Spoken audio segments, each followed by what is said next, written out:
خدا تعالیٰ کا آپ پر رحم، آپ پر کرم، آپ پر ترس برسے، آخر کسی نہ کسی عمر کے حصے میں آپ کو خدا تعالیٰ اپنے پاک نام کی پہچان بخشے۔ آج میں آپ کو ایک بہت زبردست موضوع آپ کے سامنے شیئر کرنے والا ہوں، اور یقیناً خدا تعالیٰ کی ذات پاک آپ کو اس بات سے بدل کر رکھ دے گا۔ آپ اپنی زبان کو یقیناً لگام دیں گے۔ جو گالی نکالتا ہے وہ سوچنے پر مجبور ہو جائے گا، جو سگریٹ پیتا ہے یا مختلف گناہوں کو اپنی زندگی میں لیے ہوئے ہے وہ ان باتوں پر سوچنے پر مجبور ہو جائے گا۔ میں آج آپ کو ایک واقعہ بتاتا ہوں۔ پہلے خدا کے کلام مقدس سے سیکھیں گے۔ حضرت داؤد علیہ السلام کا زبور ہے 51، اس کے 51 زبور ہے، اس کی 15ویں آیت، اے خدا میرے ہونٹوں کو کھول دے تو میرے منہ سے تیری ستائش نکلے گی۔ خدا تعالیٰ کا کلام کا پڑھ جانا جتنے بھی سننے، دیکھنے اور سمجھنے والوں کے لیے کثرت کی برکت عطا ہو، آمین۔ یہ منہ ایک دروازہ ہے جس میں ہم اچھی یا بری باتیں نکالتے ہیں۔ مقدس متی کی انجیل اس کے 12ویں باب کی 35-36 آیت میں لکھا ہے، میں تم سے سچ کہتا ہوں کہ جو لوگ منہ سے ایک بھی نکمی بات کہیں گے، کتنے؟ ایک بھی نکمی بات کہیں گے، عدالت کے دن اس کا حساب دیں گے۔ تو اپنی باتوں کے سبب سے راست باز اور اپنی باتوں کے سبب سے قصوروار ٹھہرایا جائے گا۔ میرا ایک دوست تھا، نام اس کا نہیں لوں گا، جگہ بھی نہیں بتاؤں گا، لیکن وہ ہے ایک امیر زادہ تھا۔ وہ ایک دن دوپہر کے وقت سر پر کیپ پہنے ہوئے آیا اور 4-5 کاریگر لگے ہوئے تھے، کام کر رہے تھے، تو میں بھی ان کے درمیان تھا۔ اس نے ایک کو بھی اور دوسرے کو بھی اور تیسرے کو بھی اور چوتھے کو بھی 4-4 5-5 بڑی بڑی گالیاں نکالی۔ میں نے کہا بھائی جان میں نے آپ سے کچھ پوچھنا ہے۔ یہ کب کی بات ہے؟ تقریباً 2000 سن کی بات ہے۔ اس نے کہا پوچھو۔ میں نے کہا آپ کہاں سے آئے ہیں؟ اس نے کہا میں نماز ادا کر کے آیا۔ کیا بات ہے، بہت زبردست، آپ اللہ کے گھر سے آئے ہیں، ٹھیک ہے، لیکن جو آپ نے آ کر یہاں کام کیا، جو آپ نے ان کاریگروں کے ساتھ رویہ استعمال کیا ہے، یہ اچھا ہے یا برا ہے؟ وہ سوچ میں پڑ گیا، کیونکہ میں نے اور بہت سارے کاریگروں نے اس کی غلاظت بھری باتیں، گالیاں سنی تھی۔ بے شک میرے ان کے درمیان مذاق نہیں تھا، اور میں ان دوستوں کے لیے جب بات کر رہا تھا تو وہ بھی دلچسپی کے ساتھ میرے پاس آ گئے، اور انہوں نے دیکھا کہ آج ہمارا باس جو ہے نا وہ پکڑا گیا، اور اس بات کے لیے اس کے سامنے جواب نہیں ہے، اس کے پاس جواب نہیں ہے۔ میں نے کہا بھائی جان تو آپ صبح کس وقت اٹھتے ہیں؟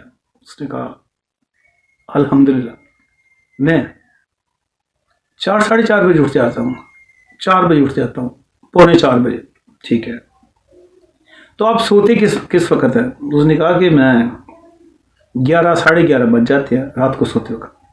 تو میں نے کہا جیسے آپ گھر سے نکلتے ہیں یا گھر میں یا نکلنے سے پہلے یا گھر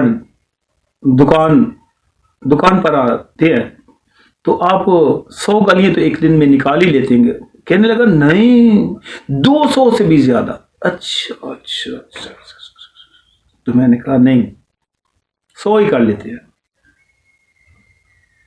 آپ کا وزن زیادہ ہو جائے گا، میں سمجھتا ہوں کہ کم کریں تھوڑا سا، 100 ہی کھا لیتے ہیں۔ تو وہ سارے بڑی دلچسپی کے ساتھ اس بات کو سننے کے لیے تیار ہو گئے۔ میں نے کہا بھائی جان میں آپ کا کچھ تھوڑا سا نا حساب کرنا چاہ رہا ہوں۔ اس نے کہا ہاں جی کریں۔ میں نے کہا میں بجری کا ایک بالٹا تانبیہ بھر کے لاتا ہوں اور آپ گالی نکالتے جائیں اور میں ایک ایک کنکر، ایک ایک بجری کا پیس اٹھا کر سائڈ پر رکھتا جاؤں گا۔ جب 100 پیس ہوں گے تو کم از کم 1.5 پاؤ وزن تو ہو ہی جائے گا۔ کہا بالکل ہو جائے گا۔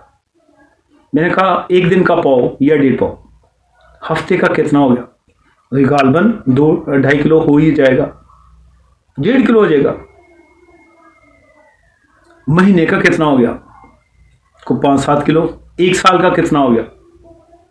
وہ سوچ میں پڑ گیا اور میں نے کہا 5 سال، 10 سال، 20 سال، 30 سال، 40 سال، 50 سال۔ اس وقت اس کی عمر 56 سال تھی، اس دوست کی عمر۔ میں نے کہا دوست سوچئے آپ کو 50 سال ہوئے گناہ کرتے ہوئے، گالی نکالتے ہوئے، غلاظت گندگی منہ سے نکالتے ہوئے، آپ کی ایک بھی بات خدا تعالیٰ نظر انداز نہیں کرے گا۔ خدا تعالیٰ نے باپ آدم کو، بزرگ آدم کو ایک ہی غلطی پر باغ عدن سے باہر نکال دیا۔ بزرگ موسیٰ کو ایک ہی غلطی پر ملک کنعان سے باہر، تو اس ملک کنعان کو دیکھ سکتا ہے لیکن اس میں جا نہیں سکتا۔ ایک ہی گناہ جو داؤد بادشاہ سے ہوا، داؤد نبی سے ہوا، جب کہ اس نے اپنے سپاہی کی بیوی سے شادی کی۔ دیکھیں اس کا اقرار 51 زبور میں لکھا ہوا ہے۔ وہ سمجھتا ہے کہ مجھے خدا تعالیٰ نے اپنی عزت سے نکال دیا ہے۔ اور جب آپ 10 سال، 20 سال، 30 سال، 40 سال اور 50 کے پاپی ہیں، صرف آپ نے گالی نہیں اور بہت ساری برائیاں کی ہیں۔ پنجابی میں زبور گاتے ہیں، داؤد نبی کا لکھا ہوا ہے، سر دیاں والا نالوں ود کے گناہ ایڈے پارے ہو گئے ربا چکے جاندے نہ۔ جتنے سر کے بال ہیں اس سے کہیں زیادہ آپ کی بدکاریاں، آپ کی گنہگار حالت ہے۔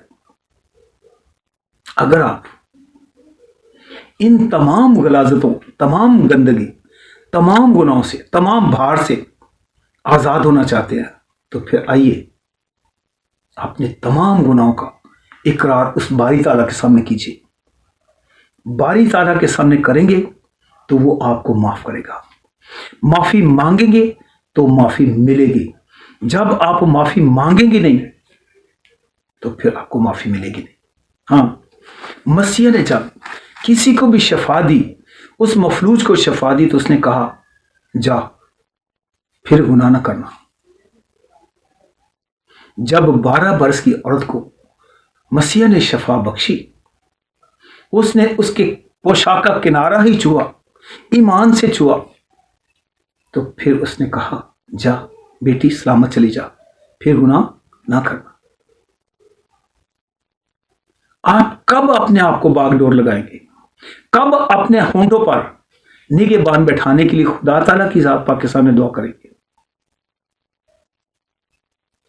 آپ اتنے گنہگار ہیں،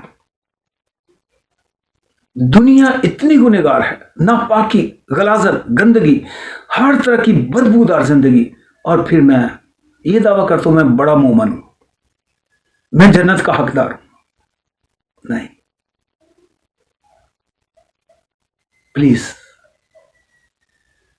خود ہی اپنی اداؤں پر غور کیجیے۔ اگر ہم عرض کریں گے تو شکایت ہوگی۔ خدا پاک ہے، وہ اپنے مومن سے تقاضا کرتے کہ پاک بنو کیونکہ میں پاک ہوں۔ اس کی ذات پاک ہے، وہ اپنے مومن کو پاک دیکھنا چاہتا ہے۔ اس نے اپنے کلمت اللہ کو دنیا میں بھیجا اور اس نے دنیا کو اپنے خون سے خریدا، پاک کیا، ان کو نجات دی۔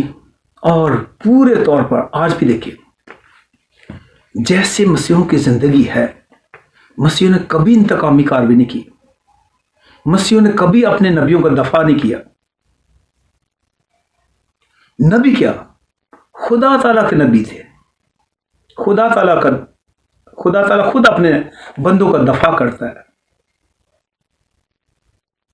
خدا را اپنی حالت پر غور کیجیے اور اپنے منہ پر نگہبان بٹھانے کے لیے خدا تعالیٰ کے حضور دعا کیجیے، کیونکہ آپ کے منہ کا نکلا ہوا ایک لفظ یا فکرہ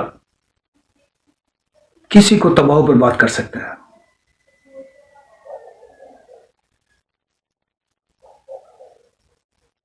خدا تعالیٰ کی ذات پاک نے آپ کے لیے اچھی جگہ، اچھی میراث رکھی ہوئی ہے۔ وصول کرنا آپ نے ہے، آپ کے لیے خدا تعالیٰ نے دی ہے۔ پترس کے خط میں لکھا ہے کہ خدا تعالیٰ کسی کی ہلاکت نہیں چاہتا، بلکہ یہ چاہتا ہے کہ سب کی توبہ تک نوبت پہنچے۔ آپ کیا خدا تعالیٰ کی اس عظیم برکت بخشش کو ناچیز جانتے ہیں؟ نہیں میرے دوست، خدا تعالیٰ کی حضوری میں آئیے اور اپنی تمام گنہگار حالت کا اقرار کیجیے، اور یقیناً وہ دوست اس کے بعد اپنے بار بار منہ پر انگلی رکھ لیتا تھا۔ وہ نہیں چاہتا تھا کہ اس کے گناہوں میں اضافہ ہو۔ آپ کیوں اضافہ کرتے ہیں؟ آپ اپنے سر پر کیوں بھار لادنا چاہتے ہیں؟ اپنے ہر کو اپنے بوجھ کو خود اٹھائے گا، اور کوئی بھی باپ اپنے بیٹی کا، ماں بیٹی کا، یا بچے ماں باپ کو بوجھ نہیں اٹھا سکتے۔ جو جان میں گناہ کرے گی وہی مرے گی۔ آج میں آپ کو تحریک دیتا ہوں، باز آ جائے، باز آ جائے، ابھی بھی وقت ہے۔ بزرگی کے ایام میں، جوانی کے ایام میں، بچپن سے ابھی سے سیکھے کہ خدا تعالیٰ کی ذات پاک کو سجدہ کرے، اس کے سامنے پسندیدہ اپنے آپ کو اس آئینے میں دیکھے کہ میں کہاں تک سچ ہوں، میں کہاں تک اس کی ذات پاک سے ڈرتا اور خوف میں رہ کر زندگی بسر کرتا ہوں۔ جس دن آپ نے انجیل مقدس کو پڑھنا شروع کیا، خدا تعالیٰ کی عظیم برکتیں، بخششیں، رحمتیں آپ پر برسنا شروع ہو جائیں گی۔ کسی کو نہ دیکھیں، اپنے آپ کو دیکھیں۔ خدا تعالیٰ نے آپ کو فہم دیا، عقل و دانائی سے لیس کیا، تاکہ آپ اپنی منزل کا خود انتخاب کر سکیں۔ کوئی آپ کی منزل کا انتخاب نہیں کرے گا، نہیں، اور کوئی آپ کو جنت میں لے جانے کا ذریعہ نہیں ہے۔ صرف ایک خدا تعالیٰ کا کلمۃ اللہ، وہ آسمانی ہے، وہ آسمان سے آیا، وہ خدا تعالیٰ کے منہ کا کلام ہے، اس لیے وہ آپ کی شفاعت کرتا ہے۔ خدا تعالیٰ آپ کو توفیق بخشے کہ آپ اپنی زبان کو لگام دیں، اپنے ہونٹوں کو مکر کی بات کہنے سے باز رکھیں، اور خدا تعالیٰ کی ذات پاک کے خوف میں رہ کر توبہ کریں، اور اپنی تمام غلاظت، گندگی مسیح کے نام سے دور کریں۔ مرکز کے انجیل میں لکھا ہے، جاؤ ساری خلق کے سامنے انجیل کی منادی کرو۔ جو ایمان لائے اور بپتسمہ لے وہ نجات پائے گا، جو ایمان نہ لائے وہ مجرم ٹھہرایا جائے گا۔ آپ مجرم نہ بنے، مومن بنے۔ خدا تعالیٰ آپ پر رحم کرے۔ میرا یوٹیوب چینل ہے، اسے لائک کریں، سبسکرائب کریں، شیئر کریں، اور بیل آئیکن کے بٹن کو پریس کرنا نہ بھولیں۔ خدا تعالیٰ آپ پر رحم کرے۔